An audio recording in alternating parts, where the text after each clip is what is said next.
Hello வணக்கம், இது உங்கள் சிவி ஸோ லைவில் பார்த்தீங்கன்னா திடீர்னு வந்துட்டு சுபிக்ஷாக்கும் வியானாக்கும் மோதிக்கிச்சு.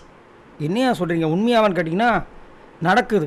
ஏன்னா நேற்று வந்துட்டு நம்ம அமித் பார்கவ் சொல்லிட்டாப்புல, நீங்கள் எது சொன்னாலும் போய்ட்டு ஓரமாக போய் உட்காந்து அழுவுறீங்க அப்படின்னு.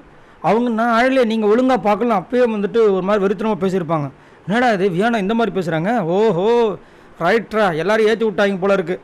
இனி வந்துட்டு ஜகஜோதியாக இருக்குது இந்த பிக் பாஸ் வீடு. அது மட்டும் இல்லாமல் ஒரு சில பேர் சொன்னாங்க, இவங்கள குரூப்பிசன்றீங்களா, இந்த வியானா சுபிக்ஷா விக்கல் விக்ரம் நைட்டு குரூப்பிசமாக பேசுகிறாங்களா, அதை மட்டும் சரியானு. இப்போ அதுவும் உடஞ்சி போச்சு. என்னென்னா சுபிக்ஷா வந்து காலையில் போய்ட்டு அவங்க ஆக்சுவலாக வாலண்டியராக தான் வந்துட்டு இந்த ஃப்ரிட்ஜு கிளீனிங் இதெல்லாம் சொல்லியிருப்பாங்க போல இருக்குது. அதனால் அங்கே போய் நீங்கள் போய் பண்ணுங்கன்னு சொல்லிட்டு பிரவீன் சொல்லியிருக்காப்புல. ஆனால் அவங்களுக்கு அது எப்படி தோணுது அப்படின்னா, நம்மளை ஆர்டர் போகிறோம்னா வாலண்டியராக தான் நான் வரேன்னு சொன்னேன், என்னென்ன ஆர்டர் போடுறீங்க, அப்போ இதை யார் உண்மையாக க்ளீன் பண்ணோம், அவங்கள பண்ண சொல்லுங்கன்னு சொல்லிட்டு செஞ்சுக்கிட்டே புலம்பிட்டுருக்காங்க. வியானாக்கு அது டென்ஷன் ஆகி போச்சு. நீ வாலண்டியராக தானே வந்த, நீ வாலண்டியராக வந்தனா ஒழுங்காக புலம்பாமல் செய், இல்லையா உனக்கு முடியலையா அதை கேப்டன் கிட்டே பேசு. அதை விட்டுட்டு தேவையில்லாமல் நீயும் செஞ்சிடுற, வாலண்டியரும் உன் பேரையும் கொடுத்துற. மேக்ஸிமம் பார்த்தீங்கன்னா சுபிக்ஷா வந்து நீங்கள் நல்லா நோட் பண்ணிங்கன்னா தெரியும், எல்லாத்துலேயும் வாலண்டியர் எதிரில் வருதோ அதில் கை தூக்கிடுறாங்க.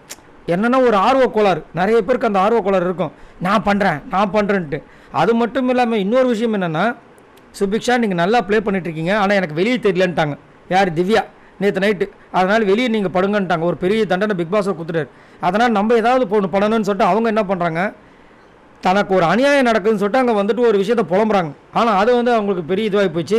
ஏன்னா கனி வேறு வந்துட்டாங்க, கனி வேறு கலாச்சி விட்டாங்களா, அங்கே வந்து கனியும் சொல்கிறாங்க, ஆமாம்மா நீ புலம்பக்கூடாதுலாமா, நீயே வாலண்டியராக வரேன்னு சொல்லிட்டு இப்போ வேலை செய்யும்போது இப்படி புலம்புனா என்னம்மா அர்த்தம், முதலே சொல்லிவிடுங்க. பிரவீன் இருக்காரு பயங்கரமான ஆள். ஆக்சுவலாக க்ளீனிங்கில் வந்துட்டு இவங்களும் இருக்காங்க, யார், விஜய் பார்வதி. ஆனால் அவங்க மேக்கப் பண்ணிவிட்டு ஃபுல்லாக என்னால் வந்து வெசல் க்ளீனிங்லாம் பண்ணியாச்சு, என்னால் பண்ண முடியாதுன்னு உக்காண்டாங்க. அவங்ககிட்ட யாராவது பேச முடியுமா, பேச முடியாது. ஏன்னா அது ஒரு தனி ஸ்ட்ராட்டஜியில் ஓடிட்டுருக்குது அந்த வண்டி. அந்த வண்டிக்கிட்ட போனால் நம்மளுக்கு தான் அந்த டெட் பாடி ஆகிடுவோம். ஸோ அதனால் என்ன பண்ணுறாரு, இருக்கிற சின்னதாக அந்த பஸ் ஸ்டாப்பில் நிற்கும் பார்த்தீங்களா வெள்ளை போர்டு, அந்த மாதிரி வண்டியாக பார்த்து தாக்குறாரு. ஆனால் அந்த வெள்ளை போர்டு கூட எல்லோ போர்டாக மாறிட்டுருக்கு. ரைட், உங்களோட கருத்துக்களை சொல்லுங்கள் பாய் நண்பர்களே.